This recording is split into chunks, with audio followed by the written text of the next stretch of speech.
No, you're the first. Hello and welcome to another edition of the Business Buzz. I'm your host, Jeff Sherman. As we all know out there, as the economy is still in some difficult times, Connecticut struggles to assert itself as an engine of economic growth. And we have a nice panel here to kind of talk about that issue and also discuss an innovative new organization that will help businesses of 100 to and smaller help kind of overcome the hurdles that many businesses face and try to reassert themselves and reinvigorate themselves as they look towards growth. So on the panel, we have Brian Kerrigan. He's a board member of what is called Small Business CT. We have Colleen Ferrary, and she is the founder of Small Business Connecticut. And Bill Doerr, I was going to say an old friend of the Business Buzz. You were on such a good roll there, you know. You haven't been around for 2 years. Still a friend of the Business Buzz and owner of Sell More Marketing. So, Colleen, I'll throw out to you first. In another venture I do, which is more on a radio side, talk to a lot of people, political people, business people, about the state of Connecticut's economy. And all indicators are that it has seen some better days. Isn't that not correct? I would say that's correct. That's a very fair assessment. But I think there's light at the end of the tunnel here. And I think the small business owner and that sector of the economy is one of the fastest growing sectors right now. So I think it's something to pay attention to. Well, that's good. Let's kind of probe a little deeper into that because, I think personally, and it's not a political show, that from the governmental standpoint, they look toward much too much at bigger businesses, trying to keep them and so on. Even though they're here in name, a lot of them aren't actually growing in body count or in investment. Whereas I agree with you, Colleen, that really the salvation and the future of Connecticut and other states is going to be small businesses. That's where the innovation happens. That's where the huge growth potential could be. So let's discuss a little bit about your organization. What differentiates your organization from maybe others that are out there? You know, I don't know that there's anything like Small Business Connecticut out there right now. I will tell you that it was started because of the failure of small business in Connecticut, my personal story with my mother having a very successful business growing up and losing it in a moment's notice and watching that losing it through an economic downturn? Or? With my mom's case, she had a very successful business and then was stricken with MS and it was misdiagnosed. But because she didn't have that structure in place and she didn't have all the tools that she needed as a small business owner, she couldn't hold on to it. And I think when a small business owner fails, it's different. It's they don't just lose their company, they lose everything. My mom lost her house, my college education, her retirement, but I think more importantly, her pride. And that's, why I'm lucky enough to align with these guys because I know we've come up with something really amazing. Just kidding. Bill, you're a small business person yourself, a successful small business owner. You would obviously concur with what Colleen is saying in terms of small business being the incubator, the engine of growth, and also what it means as a small business owner. I think that was well said, Colleen, in terms of, like anyone, having a vocation, but especially having your own business, having it succeed is paramount to your overall happiness, well-being, right? I mean, beyond Absolutely. financial, right? Yeah, well, I mean, let's face it, there are more small businesses or micro businesses, as some get defined, than there are bigger businesses. And granted, they're the ones that get the big notice and they get the big billboards and they get on the NBC News and all that kind of stuff. But it's the little people. It sounds like I'm doing a political talk, but it is. It's the people who, get up, go to work every day, open their doors, throw it open, and go, "Hey guys, how the heck are you?" And hope to God that people come in, do business, and give everybody a chance to exchange value. And they are the backbone of the economic system in America. Oh, there's no question about it. And I think actually Brian is a CPA. I don't know if you know this or not, but it really goes back farther than you think, maybe into the early 80s, believe it or not, whereas there was a net gain in large corporate employment. It's been going on for like 30 years. So to Bill's point, really the engine of growth, and we've had some really good times in Connecticut and overall in the country, has been through small business, hasn't it? It has been, and I think one of the things, we can't necessarily control the macro trends that are going on in the country. It may not, this may not be the perfect time for small business, but we can make sure on a micro level they have the resources that they need to succeed in any economy. Because you can succeed in this environment. If you have the right tools, you absolutely can succeed. Well, it's interesting. Again, it's very much historical, but I believe Microsoft, Apple, they all started in the 70s during recessionary times. So, really, you'd want to start a business when things were booming. Yeah, although if you had a choice between column A or column B, but it doesn't preclude the fact of or the potential of being very successful even in a difficult time. Yeah, and I think the important thing, and one of the things that you asked right off the top, I think is very important. How do we we all have to differentiate ourselves. I mean, there's many people that do what we do, so the only way to gain traction in somewhat difficult economic circumstances is to be able to differentiate yourself from the pack. And got to ask the question because you set me up for it, which is perfect. That's what we're here for. How do you differentiate yourself? How does your organization, Small Business Connecticut, differ? Because there are mostly public sector resources that are there, at least in theory, to help small business. How does your organization do better?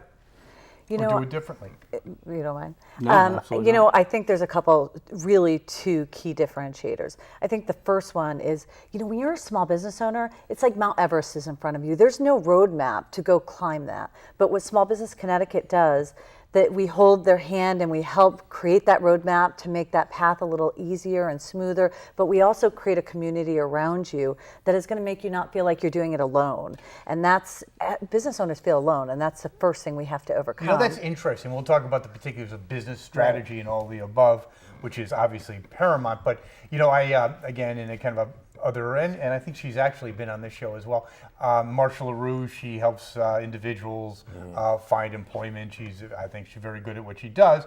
And part of what she does is not only the skills and the strategies, but that whole feeling of and she works with the unemployed, not small business, if you're unemployed, not feeling alone. Right. And I think that would apply. I think that's well said that, you're a small business, let's say a marketing or a graphics company, a web design company.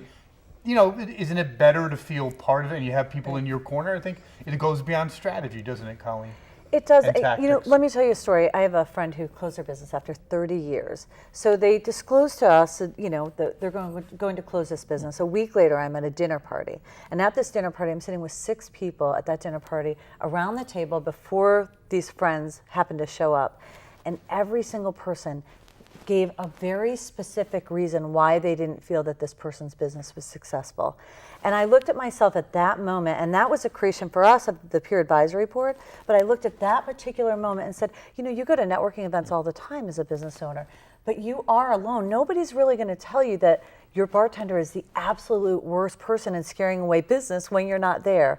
Or do you know what's funny that you mentioned that? Is that some of my friends bartenders, I love bartenders. No, but it's so funny how simple what appears to be very simple. Let's say you're a restaurant owner, and I would go into a restaurant or let's say a pub or what have you, and the bartenders, watching sports or the waiters, and I think, God, wouldn't they just have people or friends or consultants or someone check in on a fairly regular to kind of check the temperature or what's going on? So kind of simple things sometimes can spiral out of control, can't they?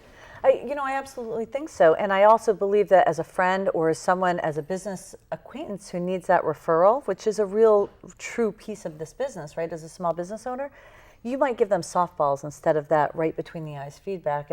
And that's what we want to give small businesses, honesty and truth and partnership and accountability, which, I grew up in big business, right? I ran, 5,000 employees, almost $1 billion market.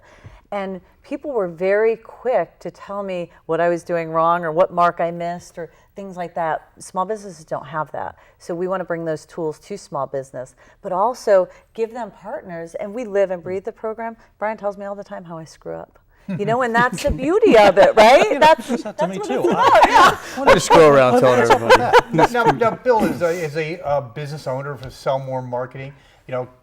Colleen and Brian have been talking about, some of the feedback that small business people need. Now, you didn't have the luxury of, at first I'm saying, working with an organization like Small Business Connecticut, but did you yourself look to get input feedback from your peers as you progress with Sell More marketing?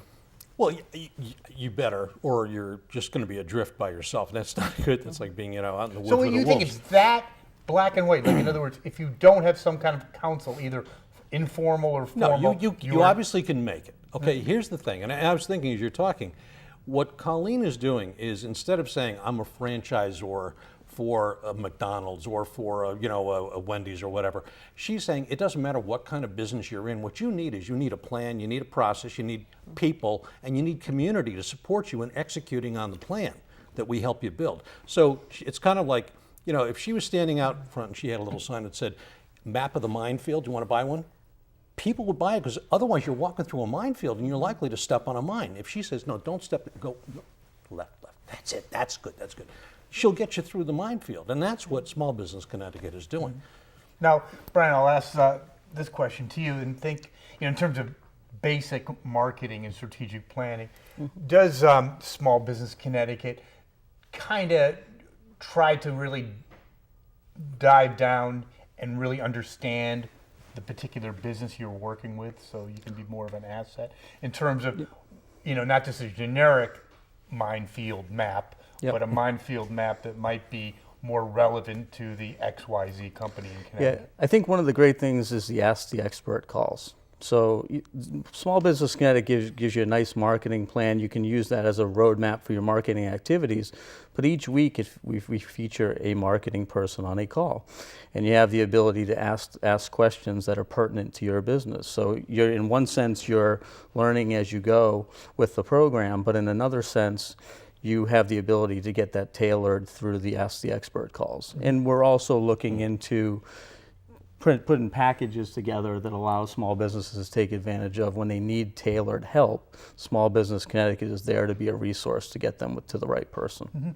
Interesting. This is well said, and there's no question about that. Now, in terms of looking at the kinds of companies that you're dealing with, is there a certain point in time organization that you're looking at? Not size, but are they mature or established companies that are falling a little bit behind, or is it new entrepreneurs, or is it a combination of all? I think probably the most common business is they're ready for the next step. Whether they're a startup, whether they have 35 employees, been around for 10 years, they're ready for the next step. Either their growth has stalled, or they know they don't have all the answers. But it's really more the mindset of the owner, knowing that they don't have all the answers and they want the support, than it is about where that company specifically is. That's interesting. I wonder, just from a purely informational standpoint, do you find that they've actually tried, which I would think logically so, to go to the next level on their own and tripped up a little bit? Without question. I think without question. Stubbed their toe a They little stubbed bit. their toe somewhere along the line generally. Or like I had one great member, I love what he said. He said, I've owned businesses long enough to know that I don't have all the answers, and my ideas aren't always the best ones. And I don't want to keep making I don't want to keep making mistakes. Certainly makes sense. Now, Bill, and kind of dovetailing on what Colleen just kind of referred to, isn't it kind of a natural scenario that you are an expert in marketing, another company might be an engineering company? You can't be an expert in everything. I mean, that's just almost, I would say it's the opposite would be true. If you're good, let's say an engineering design company, I would be hard pressed to think you're a marketing aficionado, and vice versa. So wouldn't it be a natural fit to look to an organization like Small Business Connecticut? Thank you for the setup question. I appreciate I try all my best. Well, yeah, I mean, and I think going back to that individual, the more you know about how business really works, the more you know how many answers are out there that you haven't found yet, or even in a given time or a given economy, what worked 3 or 4 years ago may not be working as well today, and you better tap into a collective wisdom group to say, okay, does somebody have a better idea than I have? And I've always found, no matter